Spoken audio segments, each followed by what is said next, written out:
Europe 1, les pieds dans le plat. L'histoire vraie ou pas de Pierre Bellemare. Pierre, on vous écoute. Il s'agit donc d'une enquête centenaire. Enfin, c'est pas tout à fait une enquête centenaire, puisque les faits se sont passés en 1913, les faits d'origine, et que les investigations ont eu lieu fin 2005.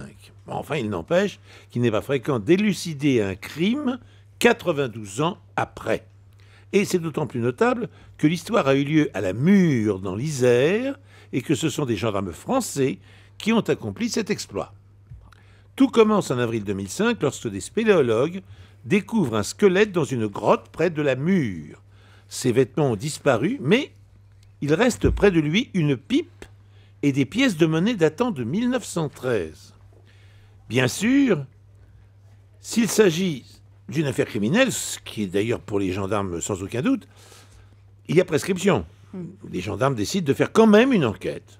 Ils consultent leurs archives et découvrent que cette année-là, leurs collègues de l'époque avaient eu à s'occuper de la disparition d'un jeune homme, Jean-Pierre Janin.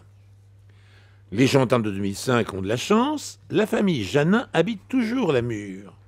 Elle a même gardé les papiers de Jean-Pierre dans son livret militaire qui indique qu'il a été réformé parce qu'il boitait. Or, le squelette a une jambe plus courte que l'autre. Une fois la victime identifiée, il reste à retrouver la raison de la mort et s'il s'agit d'un crime, le coupable.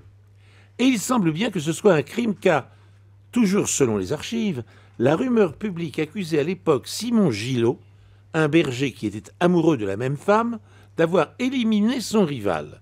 Mais l'enquête s'était arrêtée là car la guerre de 14 était arrivée. Tout comme la famille Janin, la famille Gillot habite encore sur place. Et elle révèle le secret qu'elle n'avait pas voulu divulguer jusque-là. Simon Gillot avait été blessé en 1915 et avant de mourir, il avait avoué à un camarade le crime qu'il avait commis. Incroyable. Alors, est-ce que cette histoire est vraie ou pas? Laurent Guimier, le journaliste enquêteur. Non, mais ça rappelle cette série Cold Case qui passe à la télévision. Oui. On exhume comme ça des vieilles enquêtes. Donc oui, j'ai envie d'y croire. Ils avaient sans doute le temps d'enquêter. En général, la police a autre chose à faire. Mais là, Thierry c'est bon. Geoffrotin. Moi, j'ai du mal à croire que les gendarmes se saisissent d'une affaire si vieille. Mais autrement, elle est belle, cette histoire. Mais j'ai du mal quand même. Valérie Benaïm. Non, moi j'y crois parce qu'effectivement là l'enquête elle n'a pas été très compliquée à faire. Il suffisait d'aller voir les deux familles et l'une des deux a avoué immédiatement qu'un des ancêtres avait commis le crime. Donc non, j'y crois. C'était où il avait fallu juste aller voir. C'était la guerre des voisins. Il aurait fallu envoyer Henri Lecomte et c'était réglé. Hein. Moi, c'est à cause de la Emmanuel pipe que Béard. j'ai un doute. La pipe, le Pourquoi bois, parce que le bois se désagrège et que je suis pas sûre qu'on puisse retrouver. Oui, mais peut-être qu'ils Elle ont est mis forte. du xylophène sur la pipe. Il n'y a pas qu'en bois que sont faits les pipes, je vous le signale. Ah, merci. Écoutez, monsieur Bellemare, Elles s'enquêtent en écume de ce qu'on appelle l'écume de mer. vous avez tout à fait raison. Et pourtant, je suis de la ville des pipes, Cogolin, Ah, c'est voilà. connu. Donc, mais vous avez raison. Voilà, merci. Voilà, parce que je dirais qu'il y a des pipes en fibre Moi, de j'ai essayé carbone. de trouver un indice. Magnifique. J'ai essayé de vous aider. Est-ce que Emmanuel avait raison, Pierre Bellemare? Non, elle n'avait pas raison, parce que l'histoire est vraie. Ah, L'histoire est vraie. Alors que j'ai dit qu'il y avait des pipes en écume de mer, ce qui est vrai. Et c'était peut-être le cas là, j'en sais rien.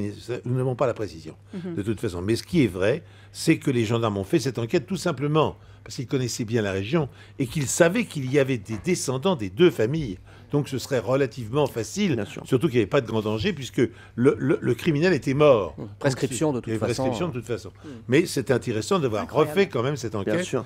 Aujourd'hui, c'est amusant. C'était exactement Cold Case, Cold comme Case, disait ouais. Laurent Guimier. Bravo, Laurent Guimier. Et Je regarde la Valérie télé, hein. Benaïm.